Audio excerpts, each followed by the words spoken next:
சிவபெருமானின் அன்பு குழந்தைகளுக்கு வணக்கம். இன்னைக்கு நம்ம பார்க்க போறது திருவிளையாடல் புராணத்துல 11வது புராணமான உக்கிரபாண்டியனின் அவதாரம். உக்கிரபாண்டியன் யாரு? முருகப்பெருமான் இல்லையா? சிவபெருமானுடைய புதல்வன் முருகப்பெருமான் அவதரித்த வரலாறு தான் பார்க்க போறோம். இதுல எப்படின்னா, முதல்ல சிவபெருமான் தன்னுடைய திருப்பார்வையால தடாதகை பிராட்டியின் வயிற்றுல சிசுவை உருவாக்குனாரு. அவங்க உருவாக்கணுன்னே அவங்களுக்கு தெரியாது இல்லையா? இப்போதான் ரொம்ப அட்வான்ஸ்டாக வளர்ந்துருச்சு மெடிசன்லாம். அப்போ அப்படி கிடையாது. இப்போ 3 மாதம் வரைக்கும் அவங்களுக்கு தெரியவே இல்லை. 3வது மாதம் அவங்களுக்கு லேசாக, நமக்கு பெண்களுக்கு இயற்கையாகவே வரக்கூடிய வாந்தி, தலை சுற்றல், அது எல்லாமே தடாதகை தாயாருக்கும் வந்திருக்கு. இப்போ அவங்க அதெல்லாம் பார்த்துட்டு, அந்த காலத்தில் மருத்துவம் பார்க்கும் பெண்கள்லாம் இருப்பாங்க, நாட்டுக்கு ஊருக்கு ஒரு பெண்கள்லாம் இருப்பாங்க இல்லையா? அவங்கள ஒரு அம்மா பார்க்குறாங்க. பார்த்துட்டு இந்த அறிகுறி எல்லாம் பார்த்துட்டு நாடியெல்லாம் வச்சு பார்க்குறாங்க. இந்த நாட்டின், பாண்டிய நாட்டின் மகாராணி தடாதகை பிராட்டியார் அம்மாவாக போகிறார் அப்படின்னு அறிவிக்கிறாங்க. இதை கேட்ட உடனே தடாதகை பிராட்டி ரொம்ப சந்தோஷப்படுறாங்க. அவங்க இந்த ஒரு பாக்கியம் கிடைக்கணும்னு ரொம்ப ஆசைப்பட்டிருப்பாங்க. எல்லா பெண்களும் முழுமை அடைகிறது அப்படிங்கிறது இந்த ஒரு குழந்தை பெற்றதுக்கு அப்புறம் தான் இல்லையா? அந்த குழந்தை பேரு அப்படிங்கிறது மிகப்பெரிய ஒரு பெரிய சொத்து.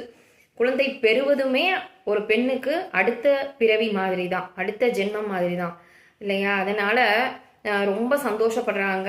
சுந்தரபாண்டியருக்கு அறிவிக்கிறாங்க. சுந்தரபாண்டியரும் ரொம்ப சந்தோஷப்படுறாரு. அவர் டைரக்டா வயிற்றுல குழந்தை வந்துருச்சுன்னு சொல்ல முடியாது. இப்படிதான் வெயிட் பண்ணி அவரும் அந்த புதுசா உணர்ற மாதிரி தான் அவரும் வெளிக்காட்டிக்குவாரு. இதெல்லாம் பார்த்துட்டு ஊர் அப்படி ரொம்ப சந்தோஷப்படுது. ஆஹா, புது வாரிசு உருவாயிருச்சு, பாண்டிய பேர் வழிகளில் ஒரு புதிய அவதாரம் உருவாக போகிறது அப்படின்னு சொல்லி ரொம்ப சந்தோஷப்பட்டு ஊர் மக்கள் எல்லாம் தான தர்மங்கள் பண்றாங்க. ஊர் அப்படியே விழா கோலமா இருக்கு. எங்க பார்த்தாலும் பன்னீரும் தோரணங்களும் மகிழ்ச்சியும் நடனமும் இசையும் ரொம்ப மேலோங்கி இருந்துச்சு. இந்த விஷயத்த கேள்விப்பட்டு அந்த ஊர்ல இருக்கக்கூடிய பெண்கள் என்ன பண்ணாங்கன்னா, தடாதகை தாயாருக்கு பிடிச்ச பலகாரங்கள் அதெல்லாம் கொண்டு போய் கொடுப்பாங்களாம். அப்ப சாப்பிடவே பிடிக்கல அந்த 3வது மாசத்துல.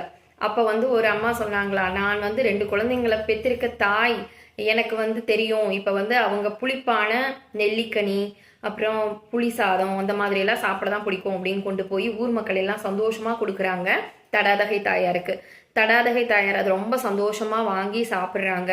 வயிற்றுல இருக்க சிசுவுக்கு இப்போ எப்படி நம்ம நல்ல விஷயங்கள் கேட்கணும், நிறைய புராணங்கள் மந்திரங்கள்லாம் கேட்கும்போது வயிற்றுல இருக்க குழந்தைக்கு அதெல்லாம் போகும்னு நமக்கு இப்போ தெரியுது இல்லையா? இது அந்த காலத்திலேயே இவங்கெல்லாம் தெரிஞ்சு வச்சு நிறைய முனிவர்கள் வேதியர்கள்லாம் வேதங்கள் மறைகள்லாம் வயிற்றுல இருக்கும்போதே அந்த குழந்தைக்கு சொல்லி கொடுத்துருக்காங்க. நம்ம இப்போதான்